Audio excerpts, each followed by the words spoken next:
Hello everyone, welcome to Mehra class. आज का जो लेक्चर होने वाला है वो होने वाला है आपका एमपी प्लस केमिस्ट्री का जो पेपर था 1 मार्च को, है ना, उसका डिस्कशन। ठीक है, आशा करती हूँ हमने जो क्रैश कोर्स लॉन्च किया था उस क्रैश कोर्स से जो है आपकी पढ़ाई बहुत अच्छे से हुई होगी और उससे जो है आपका सेट का पेपर जो है बहुत अच्छा रहा होगा। ठीक है, आज जो है मैं इस पेपर को डिस्कस करने जा रही हूँ। शुरू करते हैं इससे। ठीक है, देखो जिसमें आपका फर्स्ट क्वेश्चन क्या है। फर्स्ट क्वेश्चन जो है आपका, देखो क्या बोल रहा है कि a decomposition reaction has a half life that does not depend on the initial concentration of the reactant. What is the order of the reaction? ठीक है, इसकी ऑर्डर क्या होने वाली है, तो देखो जिसमें इनिशियल कॉन्सेंट्रेशन पे रिएक्टेंट डिपेंड नहीं कर रहा है। कौन सी रिएक्शन होती है भाई? जो सिंपल सी रिएक्शन होती है, कौन सी आपकी, देखो 0.693 कौन सी रिएक्शन है? फर्स्ट ऑर्डर रिएक्शन, और जिसमें इनिशियल कॉन्सेंट्रेशन डिपेंड नहीं करती। ठीक है, तो ऑप्शन नंबर कौन सा सही हो जाएगा? ऑप्शन नंबर सी जो है यहाँ पर आपका करेक्ट आंसर इसमें हो जाएगा। ठीक है, चलिए नेक्स्ट क्वेश्चन की अगर मैं बात करूं तो क्या बोल रहा है ये नेक्स्ट क्वेश्चन कि the half life of a substance in a first order reaction is 15 minutes. The rate constant of a reaction is, देखो फर्स्ट ऑर्डर के लिए ही बोल रहे हैं तो सेम वही 0.693 बाई के होता है क्या? टी हाफ की वैल्यू इतनी होती है। तो उसमें हमको क्या निकालना है भाई? हमको निकालना है के इक्वल्स टू, है ना, देखो 0.693 का ऐसे ही as it is 0.693 divide by कितना? टी हाफ की वैल्यू देख रहे उसने 15, तो 15 4 या 16, मतलब कहाँ पे? ऑप्शन नंबर सी जो है यहाँ पर आपका करेक्ट आंसर हो जाएगा। ठीक है, नेक्स्ट क्वेश्चन, लैंगम्यूर आइसोथर्म इक्वेशन जो है वो कौन सी होती है? कौन सी होती है भाई? ऑप्शन नंबर सी, है ना, theta equals to KP upon 1 plus KP. ठीक है, चलिए नेक्स्ट क्वेश्चन क्या बोल रहा है नेक्स्ट क्वेश्चन में कि किसी विश्लेषण का परिमाण जो है कितना है? 36.97 ग्राम है, जबकि स्वीकृति मान जो है वो 37.06 ग्राम है। प्रति 1000 भाग में सापेक्ष त्रुटि जो है वो क्या होती है? देखो इसके जो जिस भी स्टूडेंट ने शेयर किया था ना वो इसी तरीके से शेयर किया था। तो ठीक है, तो इसमें इंग्लिश का थोड़ा सा छुपा हुआ है ना। देखो क्या बोला है उसने उसने हमको पूछा रिलेटिव एरर जो है वो हमको निकालने के लिए बोला। ठीक, क्या निकालना है? रिलेटिव एरर इसमें हमको निकालना है। देखो किस तरीके से निकालते हैं रिलेटिव एरर, तो देखो रिलेटिव एरर के लिए फॉर्मूला क्या होता है? रिलेटिव एरर इसका जो फॉर्मूला होता है वो क्या होता है कि भाई एब्सोल्यूट एरर जो है डिवाइड बाय क्या चीज? Absolute error divide by accepted value. ठीक है, एक्सेप्टेड वैल्यू, तो देखो आपको जो है ये एक्सेप्टेड वैल्यू तो आपको देके रखी है ना, कितनी देके रखी है भाई? ये स्वीकृत मान 37.06 ये वैल्यू आपको देके रखी है। बस यही वैल्यू जो है आपको यहाँ पर देखो एज इट इज आपको पुट कर देना है, कुछ भी नहीं करना। देखो जैसे ये वैल्यू क्या देखे रखी है? 37.06, और एब्सोल्यूट एरर निकालने के लिए बहुत सिंपल कि क्या करेंगे? 36.97, ठीक है, माइनस कितना? 37.06। ठीक है, ये आप जब यहाँ पे माइनस करेंगे तो आपका कितना आ जाएगा? यहाँ पे जो भी वैल्यू आएगी, है ना, कितनी आ जाएगी? देखो यहाँ पे वैल्यू आएगी आपकी माइनस की 0.09। ठीक है, मल्टीप्लाई बाय कितना? 1000। ठीक है, 1000 से यहाँ पे मल्टीप्लाई कर दो। देखो कौन सा आंसर सही आएगा यहाँ पर आपका? ऑप्शन नंबर नेगेटिव में ऑप्शन नंबर डी जो है यहाँ से आपका करेक्ट आंसर इसमें होने वाला। ठीक है, चलिए नेक्स्ट क्वेश्चन क्या बोल रहा है? निम्नलिखित कार्बनिक यौगिक का सही आईयूपीएसी नाम जो है वो क्या होगा? ठीक है, इसका हमको आईयूपीएसी नोमेनक्लेचर बताना है। देखो कैसा हो जाएगा भाई? इसमें क्या हो जाएगा? 2,3,4। ठीक है, 3,4 डाई मिथाइल पेंटेन, मतलब ये या तो ये, और इसमें कौन सा? 2 ब्यूटॉक्सी, है ना। ऑप्शन नंबर ए यहाँ पर आपका करेक्ट आंसर हो जाएगा। ठीक है, चलिए नेक्स्ट क्वेश्चन पे बढ़ते हैं। नेक्स्ट क्वेश्चन क्या बोल रहा है कि देखो क्या बोल रहा है ये कि select the correct structure of the, इसमें भी आईयूपीएसी नोमेनक्लेचर। ठीक है, देखो किस तरीके से निकालेंगे, तो देखो सिंपल सा उसने बोला 2 एजा, मतलब ऑक्सीजन को जो है हमको ये करना है। सबसे पहले तो हमको स्मॉल, है ना, देखो ये हो गई 1 2 पे एजा आ गया, 3 4 5 6 7 और 8। ठीक है, 7 एंड देन ये 8 पे आया, तो कौन सा? ऑप्शन नंबर बी जो है यहाँ पर आपका करेक्ट आंसर हो जाएगा। ठीक है, नेक्स्ट क्वेश्चन की अगर मैं बात करूं तो नेक्स्ट क्वेश्चन क्या होने वाला? निम्नलिखित त्रिविम समावयवी का सही आईयूपीएसी नाम जो है वो चयनित कीजिए। ठीक है, देखो इसका हमको आईयूपीएसी नोमेनक्लेचर निकालना है। देखो किस तरीके से निकालेंगे भाई? तो देखो इसमें सबसे पहले कहां से, है ना, देखो अगर मैं यहाँ का वो निकालू तो देखो कितना आ जाएगा? कितना क्या आएगा यहाँ पे? फोर्थ पे यहाँ पे जो है वो हाइड्रोजन, है ना, फोर्थ पे यहाँ पे आपके हाइड्रोजन आ जाएगा, तो यहाँ पे कितना आ जाएगा? ये 1 2 1 ये फोर्थ प्रायोरिटी आपकी, सेकंड एंड देन ये थर्ड, तो ये कितना आ जाएगा इसका, एक का आया है R, और अगर मैं दूसरे की बात करूं तो यहाँ पे कितना आया है, दूसरे का जो है यहाँ पर आपका ऐसे जो है वो इस तरीके से है। तो ऑप्शन नंबर ए जो है यहाँ से आपका करेक्ट आंसर इसमें हो जाएगा। ठीक है, ऑप्शन नंबर ए। ठीक है, चलिए नेक्स्ट क्वेश्चन की तरफ बढ़ते हैं। नेक्स्ट क्वेश्चन क्या है कि किसी विश्लेषण का, एक मिनट, ये क्वेश्चन हो चुका है क्या, ये हो चुका है ना, ये हो चुका है। चलिए नेक्स्ट आगे बढ़ते हैं, ये भी हो चुका है, डबल था। ठीक है, नेक्स्ट है ना, नेक्स्ट क्या बोल रहा है कि निम्नलिखित, ये देखो यौगिक 1 और 2, इसके लिए निम्नलिखित में से कौन सा कथन यहाँ पर सही है ये हमें बताना है। ठीक है, तो देखो ये कौन क्या है भाई, तो ये जो है आपका, ये देखो इसमें कौन है, तो ये आपकी एलिन्स है ना, ये आपके एलिन्स यहाँ पर होने वाले। देखो एलिन्स के लिए अगर हमको बताना है, कायरनिटी बताना है, तो इसके लिए क्या होता है कि नंबर ऑफ पाई बॉन्ड यहाँ पर इवन होने चाहिए, इवन है, A is not equal to B, C is not equal to D, also वो भी है, तो मतलब दोनों कैसे हैं, दोनों जो है कायरल है, और दोनों कैसे एक दूसरे की इनेंशियोमर्स है, ऑप्शन नंबर ए। ठीक है, चलिए नेक्स्ट क्वेश्चन। नेक्स्ट क्वेश्चन क्या बोल रहा है यहाँ पे कि मिथाइल एसिटिलीन एक ब्रोमीन के योग से ट्रांस 1,2 डाई ब्रोमोप्रोपीन प्राप्त होता है, यह अभिक्रिया क्या है ना, ट्रांस 1,2 डाई ब्रोमोप्रोपीन प्राप्त होगी, ये क्या हो जाएगी, तो बता रहा है कि भाई ट्रांस 1,2 डाई ब्रोमोप्रोपीन मतलब क्या, ये स्टीरियो सिलेक्टिव रिएक्शन जो है ये आपके यहाँ पर होने वाली। ठीक है, next question, which of the following compound is non benzenoid and anti aromatic, है ना, नॉन बेंजोनॉइड भी चाहिए और एंटी एरोमेटिक भी चाहिए। देखो ये है आपका, देखो ये है, देखो 8 एनुलिन, ऑप्शन नंबर ए है ना, ये आपका करेक्ट आंसर हो जाएगा। क्यों, क्योंकि 8 एनुलिन नॉन बेंजोइड भी है और साथ ही में ये कैसा है, तो ये जो है आपका एंटी एरोमेटिक यहाँ पर आपका होने वाला है। ठीक है, चलिए नेक्स्ट क्वेश्चन की मैं बात करूं तो नेक्स्ट क्वेश्चन क्या बोल रहा है कि बेंजीन की निम्नलिखित अभिक्रिया के प्रमुख उत्पाद कौन सा बनता है। ठीक है, कौन सा बनेगा भाई, तो देखो AlCl3 है, ये क्लोरीन को लेके चले जाएगा, है ना। देखो यहाँ पर अब जो है ये देखो यहाँ पर आपका ये आपका 1 डिग्री कैटायन बना, ये जो है आपका क्या करेगा, ये आपका रीअरेंज करके 2 डिग्री कार्बोकेटायन बनाएगा, और यहाँ पर ऑप्शन नंबर बी जो है यहाँ से आपका करेक्ट आंसर इसमें हो जाएगा। ठीक है, आशा करती हूँ ये आपको समझ में आया होगा। नेक्स्ट क्वेश्चन, नेक्स्ट क्वेश्चन क्या बोल रहा है कि इन द पिनाकोलन रीअरेंजमेंट निम्नलिखित में से कौन सा जो है कौन सा अभिक्रिया मध्यवर्ती स्वयं को पुनर्व्यवस्थित करता है ना, इंटरमीडिएट, इसमें से कौन सा बनेगा। ठीक है, जब आपकी पिनाकोलन रीअरेंजमेंट है, कौन सा इंटरमीडिएट बनता है इसमें, तो अगर आपको याद हो तो कौन सा बनता है, कौन सा, कार्बोनियम, मतलब कार्ब धनायन जो है यहाँ पर आपका करेक्ट आंसर हो जाएगा। ठीक है, नेक्स्ट क्वेश्चन, निम्नलिखित कार्ब ऋणायन की स्थिरता का सही घटनाक्रम जो है वो इसमें क्या हो जाएगा। तो देखो इसमें आपको क्या बताना है भाई, इसमें आपको करेक्ट स्टेबिलिटी का ऑर्डर बताना है कार्ब एनायन के लिए। ठीक है, कार्ब एनायन के लिए स्टेबिलिटी आपकी देखो किस तरीके से बताएंगे, तो ध्यान रखना कि क्या होता है इसमें सही आंसर कौन सा हो जाएगा। देखो ये क्या है, ये इलेक्ट्रोनेगेटिव है, तो यहाँ पर एक ऐसा ग्रुप चाहिए जो इलेक्ट्रॉन को अपनी तरफ खींचे, है ना, तो कौन सा, यहाँ पे ये ऑप्शन नंबर सेकंड जो है अपनी सबसे ज्यादा हो जाएगी। हमको ऑर्डर में तो एक ही ऑप्शन है हमारा, ऑप्शन नंबर ए, जिसमें जो है सेकंड है। देखो उसके बाद में यहाँ पे कुछ नहीं है तो ये वाला, उसके बाद में ये डोनेटिंग ग्रुप है तो ये, एंड देन ये उससे ज्यादा डोनेटिंग है तो ये वाला जो है हो जाएगा, मतलब ऑप्शन नंबर जो है आपका ए करेक्ट आंसर इसमें हो जाएगा। ठीक है, चलिए नेक्स्ट क्वेश्चन की तरफ बढ़ते हैं। नेक्स्ट क्वेश्चन क्या बोल रहा है कि कार्बिन उत्पादन के लिए निम्नलिखित में से कौन सा जो है वो सत्य है। ठीक है, इसके लिए कौन सा सही होने वाला, तो देखो chloroform, treatment of chloroform with base, क्या इससे बनता है, बिल्कुल। फोटोलिसिस ऑफ किटीन, बिल्कुल इससे भी बनता है।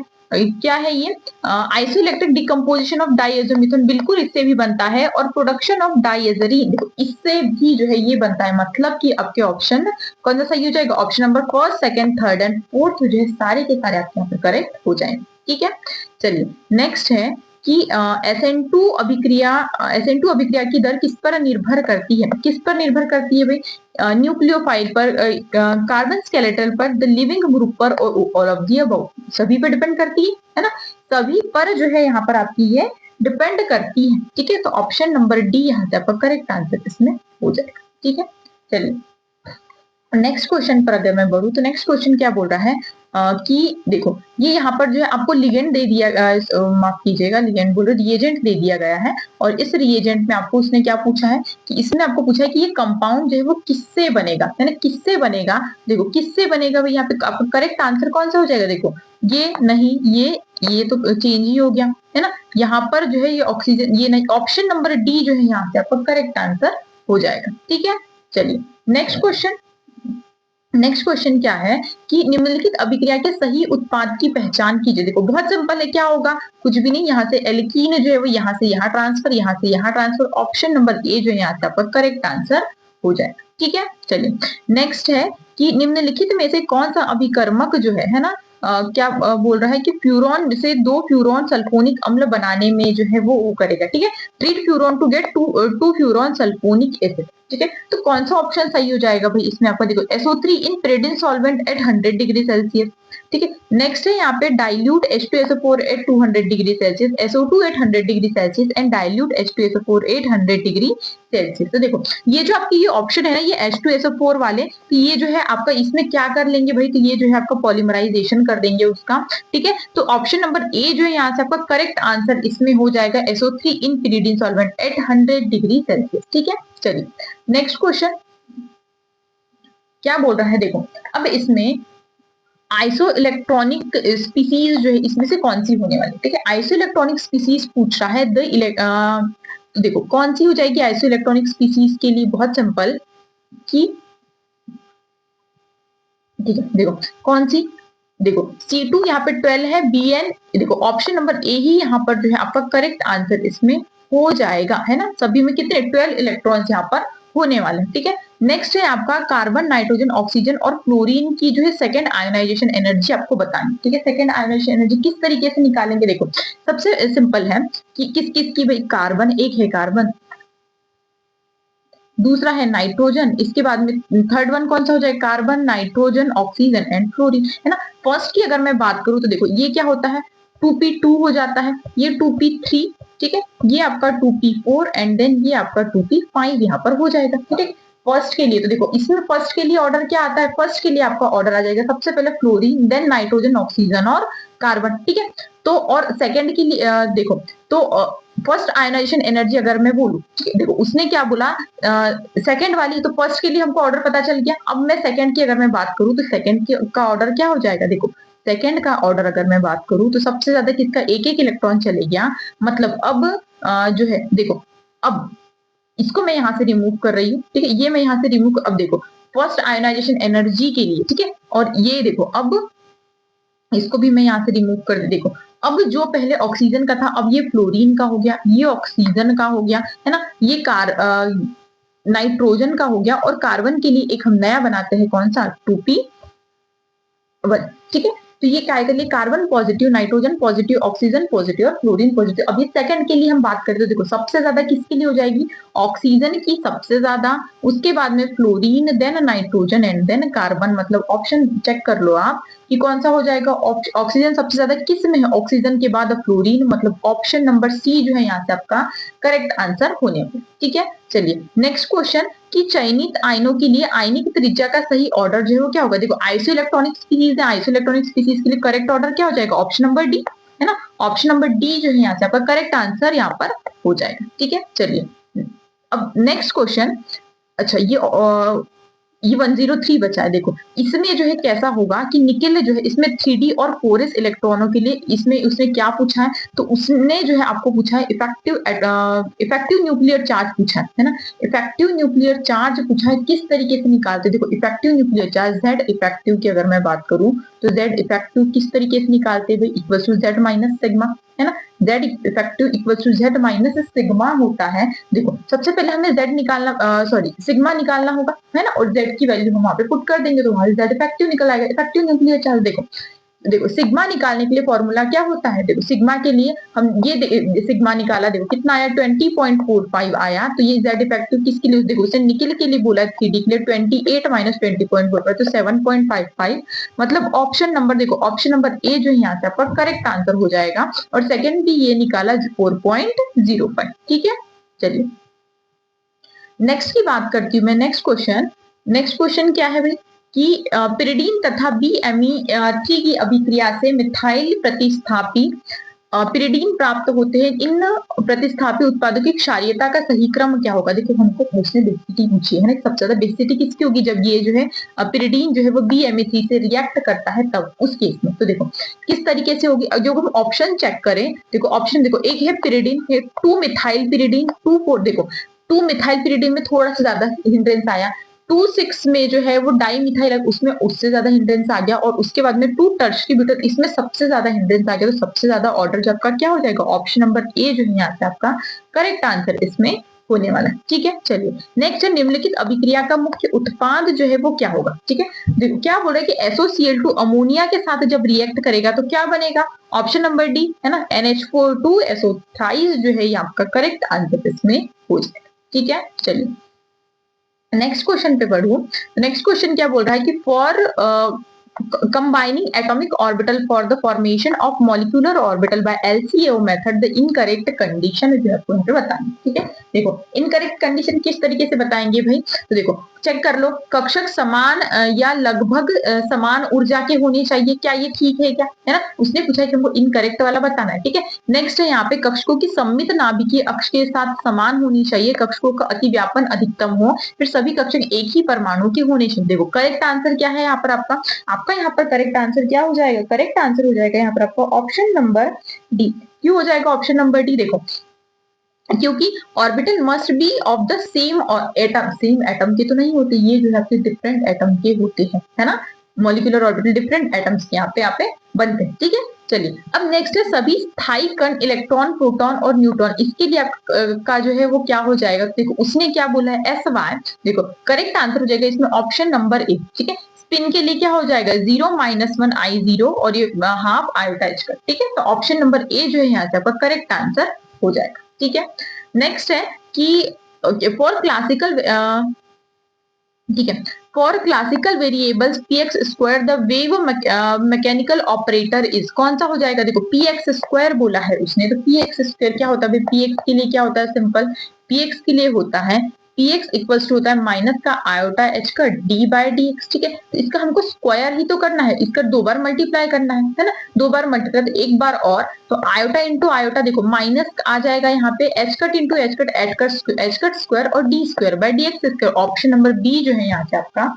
करेक्ट आंसर इसमें होने वाला। ठीक है, चलिए नेक्स्ट है आपका, नीचे दिए गए चित्र किस कथन को दर्शाता है? ये किसके लिए है? dz स्क्वायर, देख के समझ में आ रहा है। ठीक है, देखो नेक्स्ट है 133, एक एंगस्ट्रॉन चौड़ाई की एक विमीय बॉक्स में घूमने वाले इलेक्ट्रॉन के लिए आपको ये एनर्जी देके रखी है, और उसने बोला हमको क्या निकालना है? 1 डायमेंशन बॉक्स है ना, 1 डायमेंशन बॉक्स है और इसके लिए हमको जो एनर्जी निकालनी है, देखो सिंपल से एनर्जी निकालें कितनी, क्या होती है 1D के लिए?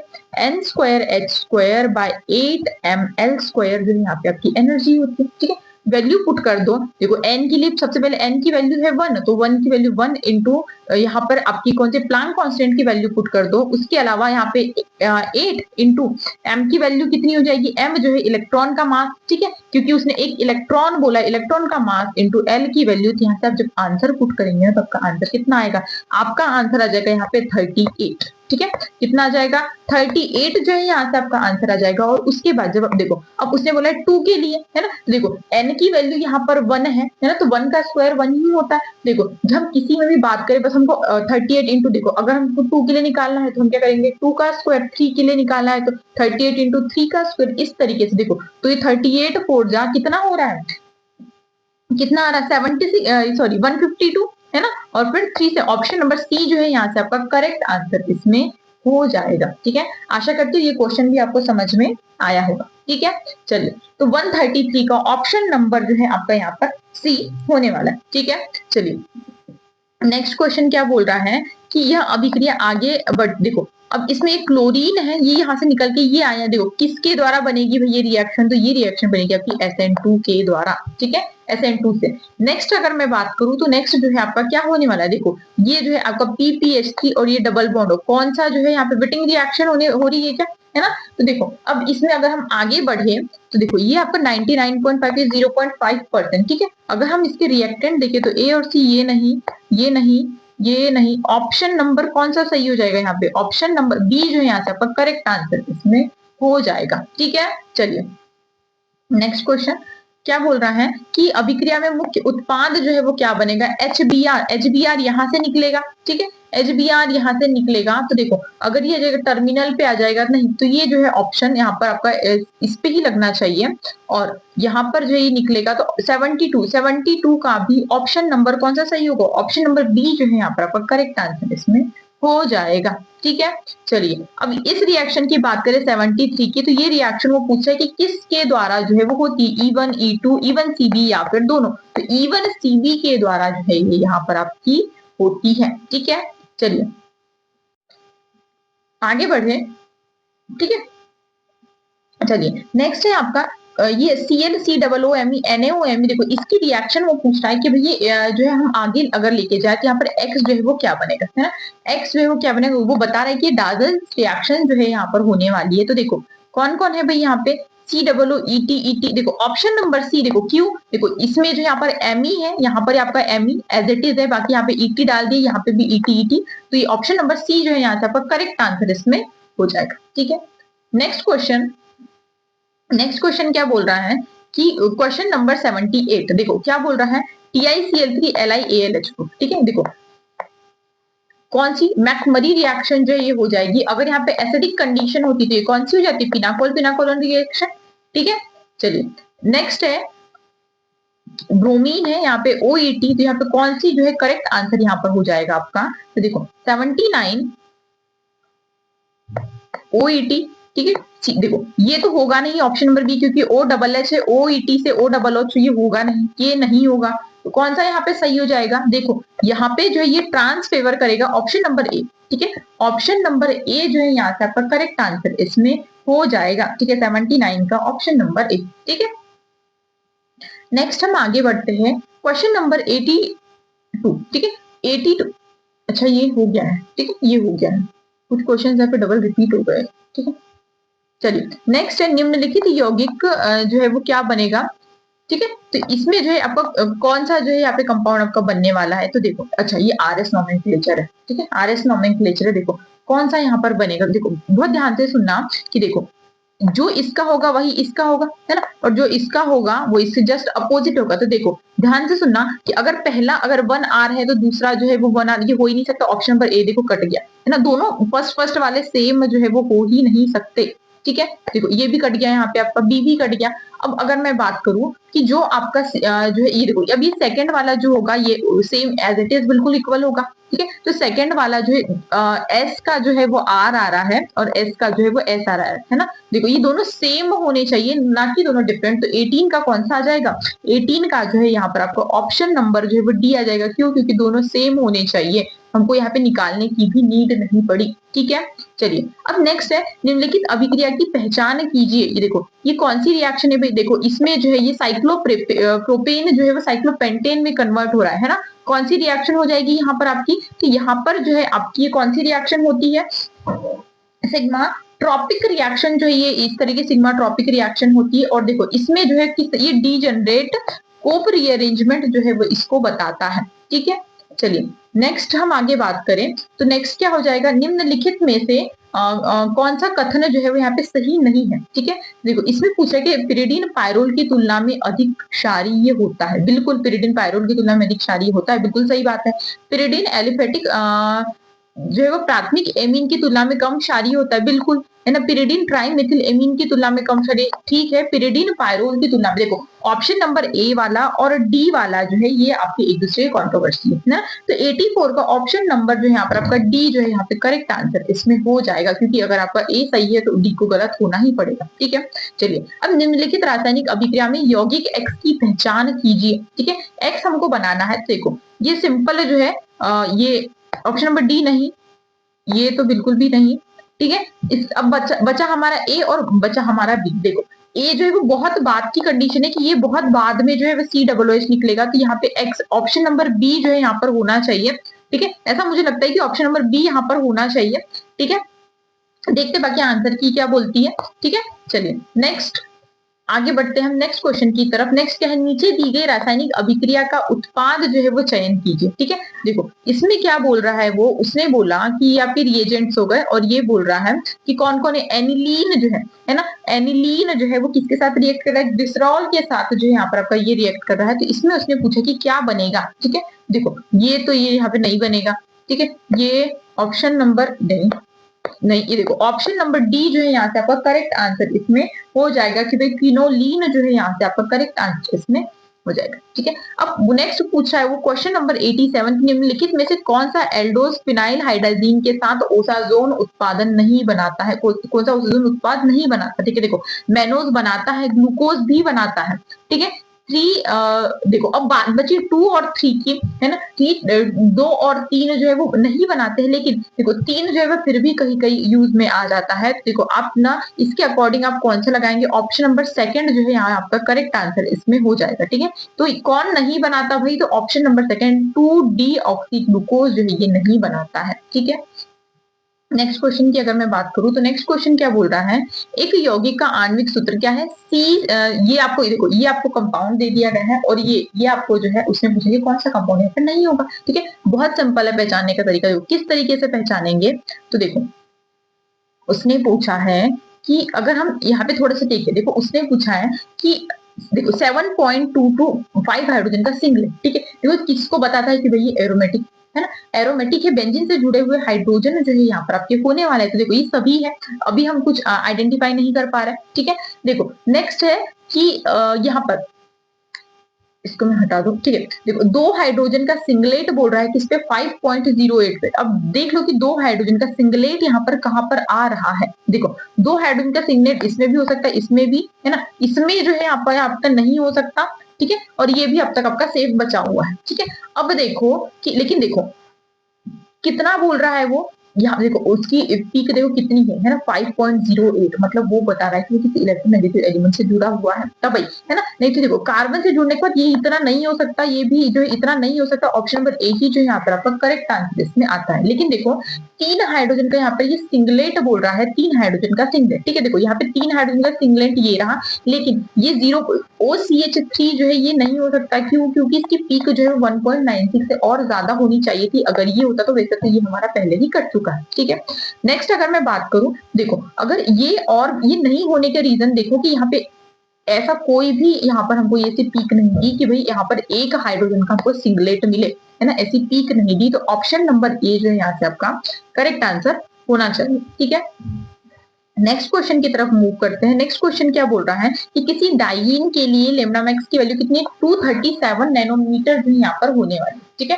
वुडवर्ड फिशर रूल का क्वेश्चन। देखो अब इसमें जो है किसके लिए 237, देखो इस ऑप्शन को देखो, इसमें देखो किसके लिए बेस पिक कितनी हो जाएगी, सिंपल जो है इसके लिए बेस पिक आपकी कितनी हो जाएगी, 240। ठीक है, अब यहाँ पे जो है देखो एक एक्सटेंडेड कॉन्जुगेशन, उसका जो है एक्सटेंडेड कॉन्जुगेशन यहाँ पर एक होने वाला है। ठीक है, उसके अलावा यहाँ पे कितना 515 है ना, प्लस यहाँ पर 50। ठीक है, और ठीक है, तो यहाँ पर जो है यहाँ पे आपका करेक्ट आंसर आपको एक ही समझ में आ रहा है, ऑप्शन नंबर डी। ठीक है, इसके अकॉर्डिंग ऑप्शन नंबर डी जो है यहाँ से आपका करेक्ट आंसर इसमें होने वाला है। ठीक है, ये नहीं हो सकता, क्यों नहीं हो सकता, क्योंकि यहाँ पे सीधा जो है वो 253 है, और इसमें इसमें तो ये हो ही नहीं सकता, क्योंकि इसमें जो है ना ही ये हेट्रो है ना ही ये होमो है, और यहाँ पर ये तो है इसमें नहीं हो सकता। ठीक है, नेक्स्ट क्वेश्चन की बात करें हम, नेक्स्ट क्वेश्चन क्या बोल रहा है कि इसमें अगेन आपको जो है एक फॉर्मूला दे दिया है, और उसने आपको पूछा है कि कौन सा कंपाउंड। देखो यहाँ पर एक पीक है आपकी आईआर की, है ना, आईआर की पीक है 1720 पे, और ये 1720 किसके लिए आता है, तो ये आता है आपका कीटोन के लिए। हम कई बार इसको डिस्कस कर चुके हैं कि किसके लिए आता है, कीटोन के लिए आता है। ये एल्डिहाइड ये नहीं हो सकता। ठीक है, ये नहीं। ठीक है, चलो नेक्स्ट क्वेश्चन, क्वेश्चन नंबर 91 क्या बोल रहा है, निम्नलिखित में से कौन से ऑक्साइड नैनो पार्टिकल का उपयोग क्या बोल रहा है काय के लिए, सनस्क्रीन स्क्रीन क्रीम्स के लिए जो है वो सनस्क्रीन क्रीम्स के लिए किया जाता है। तो किसके लिए किया जाता है, कौन सा किया जाता है, देखो टाइटेनियम ऑक्साइड जो है इसका उपयोग जो है उसके लिए किया जाता है। इसके साथ जिंक ऑक्साइड है ना, टाइटेनियम ऑक्साइड जिंक ऑक्साइड, इसका यूज जो है हम इसके सनस्क्रीन के लिए करते हैं। ठीक, next question, which of the following is not a bottom up approach for synthesis of nano particle. ठीक है, कौन सी जो है इसमें आपकी बॉटम अप अप्रोच जो है वो नहीं है। क्वेश्चन नंबर 92 की अगर वो बात करें, देखो 92 में कौन सी नहीं है, तो ध्यान रखना कि ये बॉटम अप, ये सॉल्ट जेल मेथड ये बॉटम अप है ना। फिजिकल वेपर डिपोजिशन ये बॉटम अप होने वाली है, और ये केमिकल वेपर डिपोजिशन मेथड ये भी आपकी बॉटम अप मेथड है, एक्सेप्ट जो है ये कौन सी, मैकेनिकल एलॉइंग, ठीक है। ये जो है आपकी कौन सी, ये जो है बॉटम डाउन जो है ये मेथड यहाँ पर होने वाली, मतलब करेक्ट आंसर आपका ऑप्शन नंबर सी हो जाएगा, ठीक है। नेक्स्ट है कि हरित रसायन में कितने सिद्धांत मान्य होते हैं, कितने प्रिंसिपल होते हैं ग्रीन केमिस्ट्री में, तो कितने होते हैं, 12, ये तो पता ही है, ठीक है। नेक्स्ट क्वेश्चन की अगर मैं बात करूं तो नेक्स्ट क्या बोल रहा है, निम्नलिखित में से किसे ठोस अम्ल उत्प्रेरक एसिड कैटालिस्ट नहीं माना जाता है ना, किस सॉलिड एसिड कैटालिस्ट कौन सा नहीं है, कौन सा नहीं है, एनाइनिक क्ले है, mixed oxides of silica alum zeolites या फिर एसिडिक क्ले है ना, तो कौन सा नहीं है। देखो इसको ध्यान से सुनना कि ऑप्शन नंबर ए है ना, option number A anionic clay जो है यहाँ पर आपका करेक्ट आंसर इसमें हो जाएगा कि ये जो है एसिड कैटालिस्ट नहीं होता, ये कैसा होता है, तो भाई ये बेसिक होता है, ठीक है, कैसा होता है, ये बेसिक होता है, बाकी सारे जो है यहाँ पे कैसे होते हैं, एसिडिक कैटालिस्ट होते हैं, तो ऑप्शन नंबर ए जो है यहाँ से आपका करेक्ट आंसर इसमें हो जाएगा, ठीक है। नेक्स्ट क्वेश्चन की तरफ मूव करते हैं। नेक्स्ट क्वेश्चन क्या बोल रहा है, निम्नलिखित में से कौन सा वाष्पशील निश्चेतक नहीं है ना, वोलेटाइल एनेस्थीसिया जो है ये कौन नहीं है, तो कौन नहीं है, केटामाइन है ना, केटामाइन, ऑप्शन नंबर सी जो है यहाँ पे करेक्ट आंसर हो जाएगा। बाकी सारे के सारे कैसे होते हैं, तो ये सारे के सारे जो है आपके वोलेटाइल जो है यहाँ पर होते हैं, ठीक। नेक्स्ट है रिसेप्टर की बाइंडिंग साइट से क्या तात्पर्य है ना, रिसेप्टर की बाइंडिंग साइट, देखो what is the mean by binding site of a receptor, देखो the area of macromolecular target that is occupied by a drug when it's bind, the portion of a drug to which a drug target binds, the functional group used by a drug in bind to a drug target, and next है the bonds involved in binding a drug to its target, ठीक है। कौन सा सही है, तो देखो option number A सही है कि भाई एक मैक्रोमोलिकुलर लक्ष्य का वह भाग जिस पर दवा जो है वो बनती है, वो उसकी बाइंडिंग साइट जो है वहां पर कहलाती है, ठीक है। चलिए नेक्स्ट क्वेश्चन, निम्नलिखित में से कौन से अणु सुप्रामोलिकुलर केमिस्ट्री में जो मेजबान की तरह कार्य करते हैं ना, कौन जो है वो molecule behave like a host in supramolecular chemistry, कौन, तो क्राउन ईथर जो है यहाँ पर आपके सुप्रामोलिकुलर केमिस्ट्री में होस्ट की तरह जो है वो कार्य करते हैं, ठीक है। Next question, which of the following example does not represent pi part of cation pi interaction, देखो कौन है इसमें, ऑप्शन नंबर सी जो है ये करेक्ट आंसर हो जाएगा, क्यों, क्योंकि इसमें पाई पाई जो है वो इंटरेक्शन होता है, पाई पाई स्टॉकिंग होती है इसमें है ना, तो ऑप्शन नंबर सी जो है यहाँ से आपका सही आंसर हो जाएगा, ठीक है।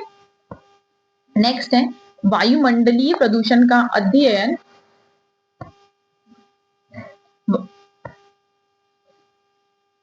Atmospheric pollution is normally study in which of the layer, किसमें हम इसकी स्टडी करते हैं एटमॉस्फेरिक पॉल्यूशन की, ट्रोपोस्फेयर स्ट्रेटोस्फियर में, ठीक है।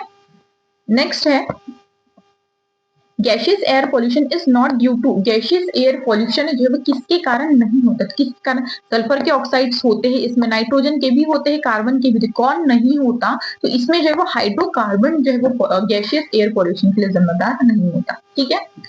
नेक्स्ट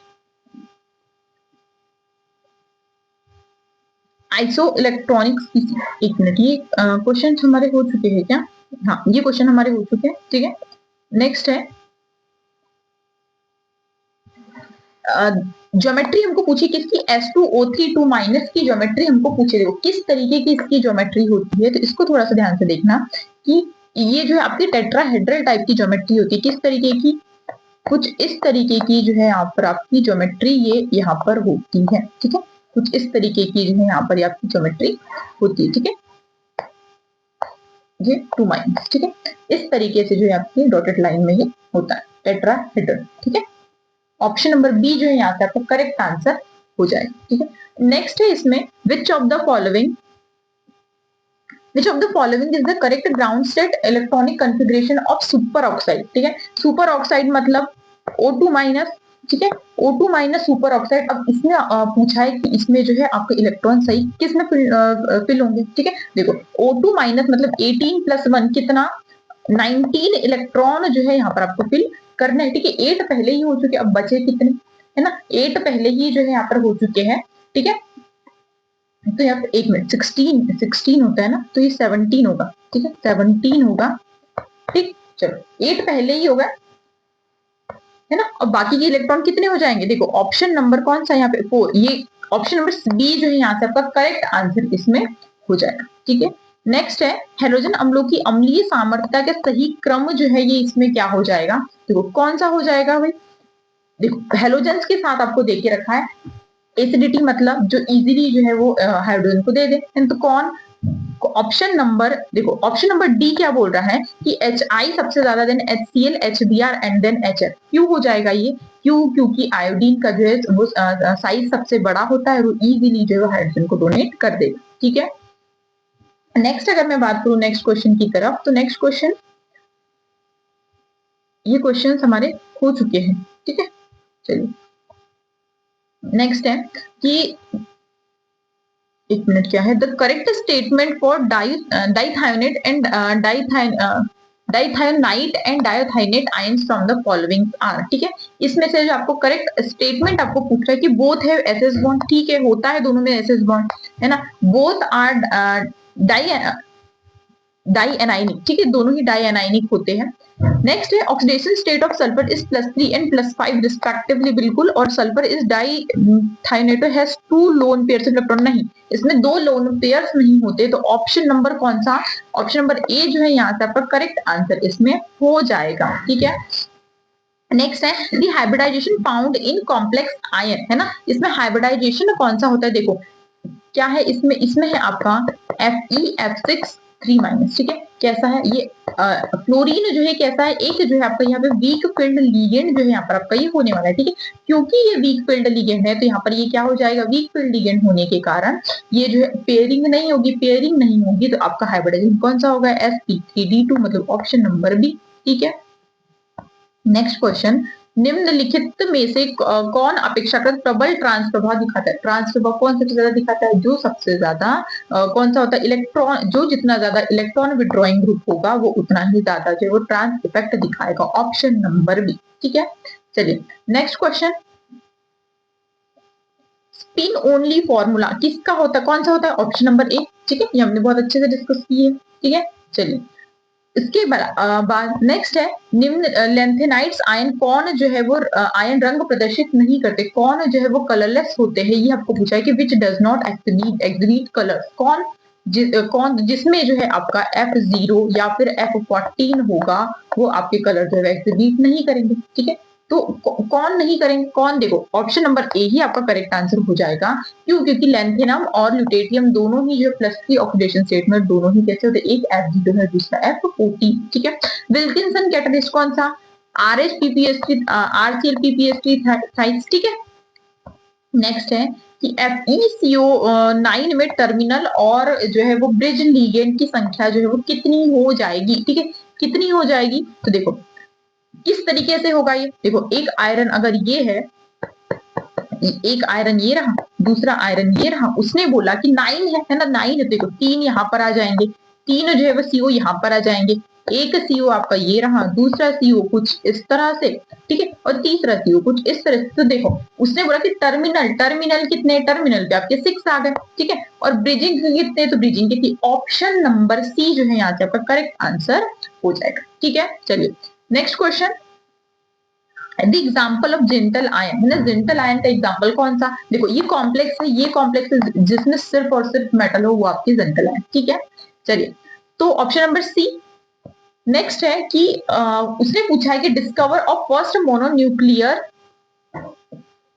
मोनोन्यूक्लियर कार्बोनिल कंपाउंड कौन है, तो ये जो है आपके एल्मोंड है, ठीक है, ये एक थ्योरेटिकल क्वेश्चन है। चलिए नेक्स्ट है जैसे सॉल्ट, कौन सा है भाई जैसे सॉल्ट, तो कौन सा होता है इसमें KPtCl3C2H4, ठीक है। ऑक्सीडेशन स्टेट ऑफ मॉलिब्डेनम, इसमें जो है मॉलिब्डेनम कितनी हो जाएगी, देखो इसकी 0 तो बची +1, ऑप्शन नंबर बी जो है यहाँ से आपका करेक्ट आंसर हो जाएगा, ठीक है। नेक्स्ट क्वेश्चन की अगर मैं बात करूं, देखो नेक्स्ट क्वेश्चन क्या बोल रहा है, RF retention factor is related to which of the following separation technique, किससे होता है ये रिटेंशन, देखो उच्च दाब वर्णलेखी HPLC कागज अधिशोषण वर्ण लेखिकी, गैस वर्ण लेखिकी या फिर फ्लैश वर्ण लेखिकी मतलब क्रोमेटोग्राफी, है ना, किससे होता है? तो ध्यान रखना कि ये जो है वो किससे होता है? ऑप्शन नंबर यहाँ पर आपका बी। ठीक, चलिए नेक्स्ट क्वेश्चन की अगर मैं बात करूं तो क्या बोल रहा है कि निम्नलिखित विश्लेषण विधियों में से कौन सी विधि थर्मल विश्लेषण पर आधारित है ना? कौन सी जो है आपके यहाँ पे थर्मल विश्लेषण मतलब कि किस पर? थर्मल एनालिसिस पर जो है ये आधारित होती है। तो कौन सी होती है? ध्यान रखना कि ये कौन सी होती है आपकी?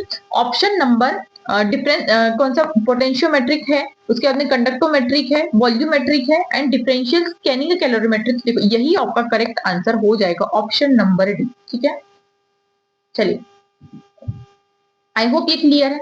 नेक्स्ट है कि आपको जो इसमें क्या पूछा है, उसने आपको पूछा है क्या कि और द सेल के लिए ई का मान जो है वो क्या हो जाएगा, then what will be the value of E for. देखो आपको क्या पूछा है इसने, उसने जो है आपको पूछा है इसमें क्या नर्स इक्वेशन आपको लगानी पड़ेगी। देखो कैसे, E equals to E not, है ना, E equals to E not minus 0.591 by N log 10 product by reactants. इसी तरीके से होता है, बस वैल्यू ही पुट करनी है, कुछ भी नहीं। देखो इसकी जो है उसने आपको ई नॉट की वैल्यू उसने आपको दे के रखी, कितनी दे के रखी? देखो 0.771 उसने आपको वैल्यू दे के रखी है। इसके अलावा एन की वैल्यू 1 हो जाएगी इलेक्ट्रॉन, इसलिए यहाँ पे नहीं लिखा मैंने। ठीक है, उसके अलावा जो है यहाँ पे log 10 एज इट इज, और प्रोडक्ट की वैल्यू कितनी देखी? देखो प्रोडक्ट की वैल्यू देके रखी उसने आपको 10 to the power -1 divide by 10 to the power -2 reactant, है ना। तो इसको जब सॉल्व करेंगे तो ऑप्शन नंबर कौन सा? देखो 0.594, मतलब कि करेक्ट आंसर कौन सा हो जाएगा? ऑप्शन नंबर ए जो है यहाँ से आपका करेक्ट आंसर हो जाएगा। ठीक है, ऑप्शन नंबर ए। चलिए नेक्स्ट क्वेश्चन, नेक्स्ट क्वेश्चन क्या बोल रहा है कि the role of chlorophyll is very important in the photosynthesis of plant, which metal ion? कौन सी मेटल आयन भी? मैग्नीशियम। ठीक, सिस प्लेटिंग की तरह कैसी होती है? स्क्वायर प्लेनर होती है सिस प्लेटिंग। ठीक है, नेक्स्ट की अगर मैं बात करूं तो नेक्स्ट क्या बोल रहा है कि which one of the following is the most important bio inorganic pharmaceutical isotope used for radio medical purpose? कौन सी यूज होती है? तो ध्यान रखना टेक्नीशियम, है ना। टेक्नीशियम जो है यहाँ पर बायो इनऑर्गेनिक फार्मास्यूटिकल्स में आइसोटोप्स के रूप में यूज होती है। ठीक है, चलिए नेक्स्ट है half life period of radio nuclei is determined by the following. देखो क्या होती है, वही होती है जो फर्स्ट ऑर्डर के लिए, बस यहाँ पे नीचे क्या लेमड़ा आ जाता है, मतलब 0.69 की बात लेंगे। चलिए नेक्स्ट की अगर मैं बात करूं तो नेक्स्ट क्वेश्चन क्या है?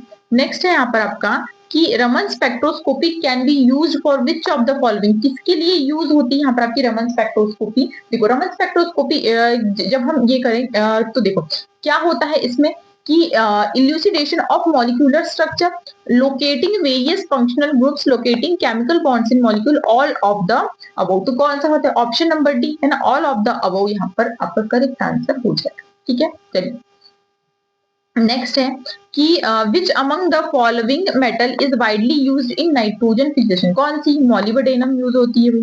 ठीक है, नेक्स्ट है यहाँ पर आपका कि किसी विलियन का अवलोकित अवशोषण जो है वो क्या होता है? Solution of path length of 1 centimetre is 0.544 if the concentration is 1.4 into 10 to the power -3 mole, then what will be the molar absorptivity of the sample? क्या हो जाएगा? देखो किस तरीके से निकालेंगे, कुछ इस तरीके से कि देखो जो वैल्यूज देकर के एब्सॉर्बेंस आपको ये दिया है, कंसंट्रेशन आपको ये दिया है, पाथ लेंथ आपको ये दी है। ठीक है, क्या होता है? Epsilon equals to A by C into L यहाँ पर हो जाएगा। तो देखो ए की वैल्यू देखे रखी है, बस यहाँ पे वैल्यू पुट की, आंसर जो आपका 388 जो है यहाँ से आपका आंसर आ जाएगा। मतलब ऑप्शन नंबर कौन सा? ऑप्शन नंबर सी जो है यहाँ से आपका करेक्ट आंसर इसमें हो जाएगा। ठीक है, चलिए नेक्स्ट क्वेश्चन क्या बोल रहा है कि for classical variable P S square, एक मिनट, ये क्वेश्चन आपके हो चुके हैं राइट, है ना, क्वेश्चन आपके हो चुके हैं। चलिए नेक्स्ट है कि D2H समूह का उदाहरण कौन सा होने वाला है ना, कौन सा होने वाला है? तो देखो इसमें आपको पूछ रहा है कि D2H, तो देखो कौन सा होने वाला है? SF6 नहीं होगा। ठीक है, उसके बाद में एक मिनट, मैंने क्यों काटी, क्यों दिया एकदम से उसको?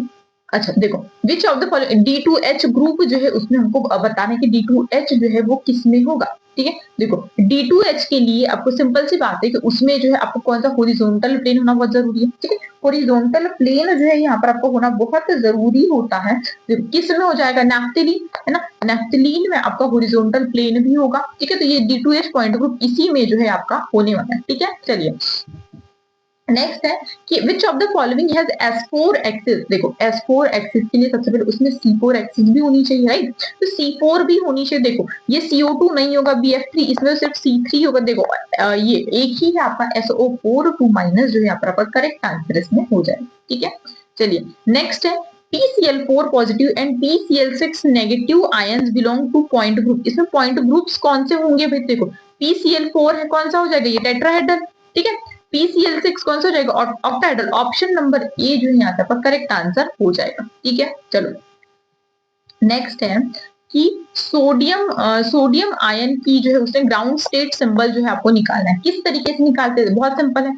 2s+1 Lj जो है यहाँ से आपका ये फॉर्मूला होता है आपका सिंपल, ठीक है। अब देखो इसमें भी किस तरीके से है ना, s की वैल्यू तो देखो इसमें कितना एक इलेक्ट्रॉन यहाँ पर होता है, इसके लिए 0, s की वैल्यू कितनी हो जाएगी, s की वैल्यू यहाँ पर आपकी 0।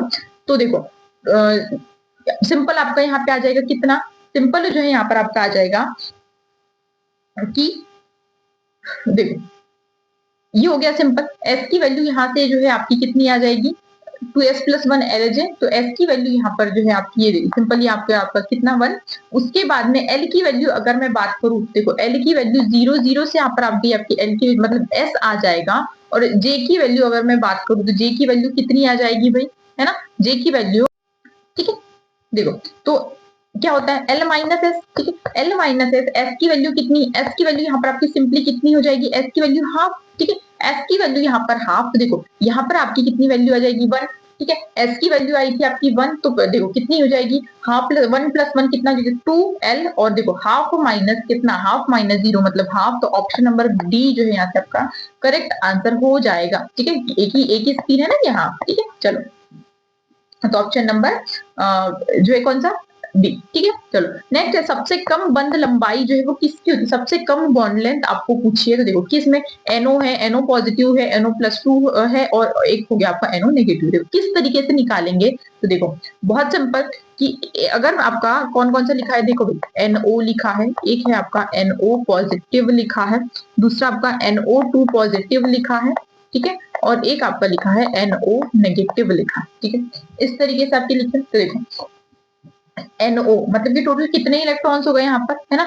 यहाँ पर जो है देखो अगर मैं यहाँ की बात करूँ किसकी NO पॉजिटिव की बात करूँ, देखो यहाँ पर जो है आपके टोटल 14 इलेक्ट्रॉन्स यहाँ पर आए, ठीक है। 14 इलेक्ट्रॉन्स यहाँ पर आए, यहाँ पर आपके टोटल हो गए 13, ठीक है। यहाँ पर एक एक इंक्रीज हो रहा है, तो यहाँ पर आ गया 15 एंड देन यहाँ पर आ गया आपका 16, ठीक है। 16 इलेक्ट्रॉन्स ये रहा। इसके बाद में अगर मैं अब आगे बात करूँ तो देखो आगे की अगर मैं बात करूँ, देखो यहाँ पर आपका 3 हो गया बॉन्ड ऑर्डर, यहाँ पर आपके 2.5, यहाँ पर ऑल्सो 2.5 एंड देन यहाँ पर 2, ठीक है।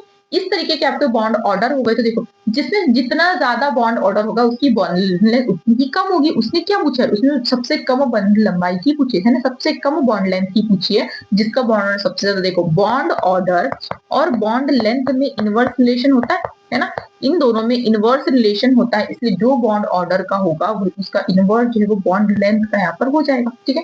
तो देखो कौन सा सही हो जाएगा इसमें आपका ऑप्शन नंबर NO पॉजिटिव, मतलब NO positive option number B जो है यहाँ से आपका करेक्ट आंसर इसमें हो जाएगा, है ना। मतलब 138 का कौन सा आ जाएगा, ऑप्शन नंबर बी जो है यहाँ से करेक्ट आंसर हो जाएगा, ठीक है। चलिए नेक्स्ट क्वेश्चन की बात करती हूँ, क्या पूछना है, ये तो हो गया था ना, ये हो गया आपका, ठीक है। चलो नेक्स्ट है, अच्छा इसमें आपको पूछ रहा है कि यदि CO के घूर्णन स्पेक्ट्रा में घूर्णन स्थिरांक B का मान जो है वो ये देके रखा है, तो उसने CO का जो जड़त्व आघूर्ण मतलब मूवमेंट ऑफ इनर्शिया जो है उसने आपको फाइंड आउट करने के लिए बोला है, ठीक है।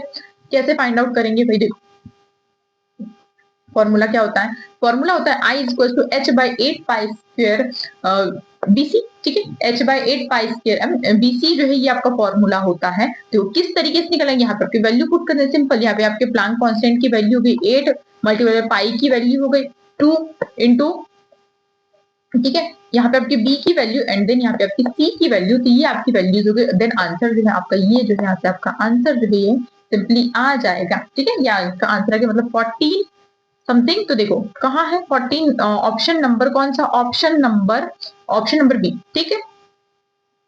चलिए, आशा करती हूँ ये भी आपको समझ में आया है, ठीक है। नेक्स्ट अगर मैं बात करूं तो बेंजीन के अवरक्त स्पेक्ट्रम में मूल बेंड्स की संख्या जो है वो कितनी हो जाएगी, ठीक है। तो देखो इसमें आपको पूछिए कि इसमें क्या क्या पूछा है भाई, उसने आपको पूछा है कि इसमें infrared spectrum of benzene fundamental bands आपको इसमें पूछे। देखो कैसे निकालेंगे, सिंपल 3n-6, ठीक है।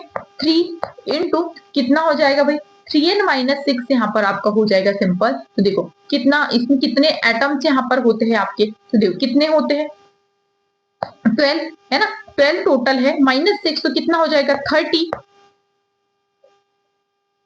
36 -6 कितना 30, मतलब ऑप्शन नंबर सी जो है यहाँ से करेक्ट आंसर हो जाएगा, ठीक है। चलो नेक्स्ट आगे बढ़ू मैं, तो क्या बोल रहा है कि यदि बल स्थिरांक, ये वैल्यू आपको दे दी गई है और इसमें आपको पूछा है क्या कि उसमें आपको कंपनी की तरंग संख्या है ना, मतलब कि क्या बोलते हैं इसको, कार्बन कार्बन डबल बॉन्ड जो है आपको इसमें पूछा है कि भाई इसमें कार्बन कार्बन डबल बॉन्ड जो है वो इसमें एक मिनट, वेव नंबर पूछा है, I am so sorry, wave number जो है इसने आपको पूछा है, ठीक है। चलो किस तरीके से निकालेंगे वेव नंबर, है ना। वेव नंबर निकालने के लिए बहुत सिंपल फॉर्मूला, कि देखो क्या होता है वेव नंबर निकालने के लिए सिंपल फॉर्मूला, देखो mu is equal to 1/2 pi root में के बाई में। इस सिंपल से आप इस फॉर्मूले का यूज करके जो है इजीली आप आंसर जो है यहाँ से निकाल सकते हैं, ठीक है। तो इसको कैलकुलेट करने पर जो है आपका आंसर आया वो लगभग कितना आया, ठीक है। वैल्यू जब आप पुट करेंगे तो ऑप्शन आएगा ऑप्शन नंबर डी, है ना, 60 80, ठीक है। चलो नेक्स्ट क्वेश्चन क्या बोल रहा है कि उत्तेजित आवृत्ति से निम्न आवृत्ति की ओर रमन रेखाओं की संख्या जो है वो क्या कहते हैं, देखो Raman lines on the lower frequency side of the excitation frequency are known, frequency क्या हो गई, कम हो गई, लोअर फ्रीक्वेंसी क्या बोलते हैं इसको हम बोलते हैं कौन सी, स्टोक लाइन, ठीक है। फ्रीक्वेंसी कम हो गई तो ज्यादा हो गई तो एंटी स्टोक लाइन, ठीक है। चलो नेक्स्ट है एंट्रोपी, पूछ रहा है कि एंट्रोपी एस के जो है वो उष्मागतिकी प्रायतः थर्मोडायनामिक प्रोबेबिलिटी के जो है वो बोल्ट्जमैन कांस्टेंट है, C constant then Boltzmann equation expressing relation between these parameters will be, है ना। तो क्या हो जाएगा, देखो उससे कांस्टेंट सी दिया है तो कांस्टेंट सी कभी भी मल्टीप्लाई में नहीं होता, ये एडिशन में होता है कि ln w प्लस सी, ठीक है। चलो नेक्स्ट है निम्नलिखित में से सही समीकरण जो है वो चुनिए, है ना। देखो तो किस तरीके से, देखो ये जो है आपका क्या है, ये आपका बनाया हुआ है क्या, स्क्वायर बनाया हुआ है, आप इसके अकॉर्डिंग जब इसमें निकालेंगे कि आपका करेक्ट रिलेशन जो है ना, करेक्ट रिलेशन आपका कौन सा, देखो वीडीपी प्लस टीडीएस, नहीं ये गलत है, वीडीपी प्लस एसडीटी ये भी गलत, ठीक है। टीडीएस ये भी गलत, ऑप्शन नंबर डी जो है यहाँ से करेक्ट आंसर इसमें हो जाएगा, ठीक है। चलो नेक्स्ट क्वेश्चन की अगर मैं बात करूं तो क्या बोला है कि यदि डेल एच पॉजिटिव और डेल एस नेगेटिव हो तो उष्मागतिकीय प्रक्रम जो है वो क्या होगा, देखो कभी भी जो है वो अगर ये एंट्रोपी नेगेटिव है, एंट्रोपी नेगेटिव में जा रही है ये, और देखो एंथैल्पी जो है वो पॉजिटिव में जा रही है, प्रक्रम जो है वो यहाँ पर होगा ही नहीं, है ना, प्रक्रम नहीं होगा, ठीक है ना। स्वतः के लिए स्पॉन्टेनियस प्रोसेस के लिए क्या होता है, स्पॉन्टेनियस प्रोसेस के लिए del S is greater than and equal than जो है वो 0 होता है, मतलब ज्यादा वैल्यू होनी चाहिए, ठीक है। चलो नेक्स्ट क्या बोल रहा है कि for a thermodynamic irreversible process the following statement is correct, कौन, देखो सिस्टम प्लस सराउंडिंग दोनों की जो वैल्यू है वो कैसी होनी चाहिए, दोनों की वैल्यू जो है सिस्टम प्लस सराउंडिंग दोनों की वैल्यू जो है वो कितनी होनी चाहिए, ग्रेटर देन जो है वो 0 होनी चाहिए, कितनी होनी चाहिए, ग्रेटर देन यहाँ पर आपकी 0 होनी चाहिए, ठीक है। चलो नेक्स्ट आगे बढ़ू अगर मैं, तो यदि क्या बोल रहा है कि यदि प्रबल विद्युत, ये तो ब्लर है, ठीक है, if the molar ionic conductance eight infinite dilution of strong electrolytes NaOH NaCl and BaCl2R, ये वैल्यूज आपको दी गई है, ठीक है। तो उसने आपको पूछा है कि आपके BaOH2 के इनफाइनाइट डाइल्यूशन, मतलब कोलरास लॉ जो है यहाँ पर आपको लगाना है, सिंपल सी बात है, ठीक है। किस तरीके से लगाएंगे, देखो बहुत सिंपल, ये रहा कि देखो लेमना इक्वल टू BaOH2 है, तो इसमें हम क्या करेंगे BaCl2 प्लस क्या करेंगे, NaOH को हम इसमें ऐड करेंगे, माइनस करेंगे इसमें NaCl को, तो यहाँ से जो है आपका NaCl माइनस होके देखो ये आपने वैल्यू यहाँ पर पुट कर दी, तो आंसर आया आपका सिंपल, ये जो है यहाँ से आपका आंसर आ जाएगा, मतलब 523.2, मतलब कि ऑप्शन नंबर सी जो है यहाँ से आपका करेक्ट आंसर इसमें हो जाएगा। ठीक है, चलिए नेक्स्ट क्वेश्चन की अगर मैं बात करूं तो क्या बोल रहा है कि अर्धसेल अभिक्रिया है ना, इसके लिए आपको पूछा है, उसने आपको क्या पूछा है, the standard potential E not cell जो है इसकी वैल्यू आपको निकालनी है, जबकि आपको जो है वो क्या देके रखा है, देखो इसने जो है आपको रिडक्शन पोटेंशियल की वैल्यू यहाँ पर आपको दी गई है। ठीक है, चलो देखो किस तरीके से निकालेंगे, E not cell equals to E naught of cathode minus E naught of anode, तो देखो किस तरीके से कैथोड की वैल्यू आपकी ये रही, ठीक है, एनोड की वैल्यू आपकी ये रही, आंसर जो है आपका सिंपली जो है ये आ जाएगा। ठीक है, चलो आशा करती हूँ आपको जो है ये क्वेश्चन समझ में आए होंगे। ठीक है, तो यहाँ पर जो है आपके क्वेश्चन जो है वो फिनिश होते, कुछ क्वेश्चन जो है इसमें नहीं थे, मतलब मुझे जिस स्टूडेंट ने जो है वो शेयर किया था उसमें इतने ही क्वेश्चन थे। ठीक है, कुछ इस बहुत कुछ जो है मतलब कुछ 2-4 कुछ क्वेश्चन होंगे जो रिमेनिंग होंगे, बाकी तो आई थिंक मैंने सारे कवर अप कर लिए, क्योंकि मेरे बस इतने ही आए थे। ठीक है, सो आशा करती हूँ आप लोग का पेपर जो है वो बहुत अच्छा गया होगा, है ना, और जो हमने क्रैश कोर्स फॉलो किया था उसी के अकॉर्डिंग जो है वो आपके सारे क्वेश्चन जो इसमें बन रहे हैं, तो मैक्सिमम क्वेश्चन जो आपके इसमें बन रहे हैं। ठीक है, यही मैं उम्मीद करती हूँ। सो एवरीवन, आज का लेक्चर जो है मैं यहीं पे फिनिश करती हूँ। इसके साथ आप लोग को एक अपडेट देना चाहूंगी, वो ये कि आपका अब एमपी सेट जो है वो एग्जाम हो चुकी है, क्वालिफाई जो है वो आप कर ही लेंगे। ठीक है, अगर आपने बहुत अच्छा किया है आप डेफिनेटली क्वालिफाई करेंगे।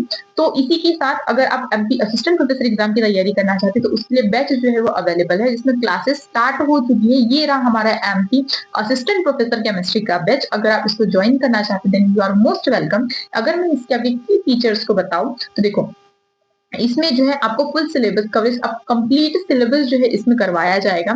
इसमें आपको लाइव क्लासेस, ठीक है, रिकॉर्डेड क्लासेस। अच्छा, एक इंपॉर्टेंट बात मैं आपको ये बताना चाहूंगी कि अगर आप जो पूरा जो है फॉर्म रिकॉर्डेड फॉर्म में पूरे जो है वो मतलब पूरा कोर्स, कंप्लीट कोर्स अगर आप अभी करंट सिचुएशन रिकॉर्डेड फॉर्म में चाहते हैं तो वो भी उसके साथ जो अभी क्लासेस चल रही है रेगुलर एमपी असिस्टेंट प्रोफेसर की, उसी के साथ जो है आप लोगों को जो है इसके साथ में एक्स्ट्रा में आप कंप्लीट रिकॉर्डेड क्लासेस जो है जो हमारी प्रीवियस की है वो आपको प्रोवाइड की जा रही है। अगर आप वो देखना चाहते हैं, साथ ही में जो अभी क्लासेस चल रही है आप वो चाहते हैं, है ना, दोनों जो है आप लोग को करवाई जा रही है। उसके साथ ही आपको यूनिट वाइज, है ना, हमारा मतलब कोर्स कंप्लीट है, लेकिन हम फिर भी जो है हम टॉपिक वाइज जो है थ्योरी उठाते हैं, और उसी जो है वो उस थ्योरी से जो एमसीक्यूज एक्सपेक्टेड है ना, हम वो करवाते हैं। तो अगर आप चाहते हैं आपके एमपी सेट के बाद असिस्टेंट प्रोफेसर को भी क्रैक करना, तो यू आर मोस्ट वेलकम।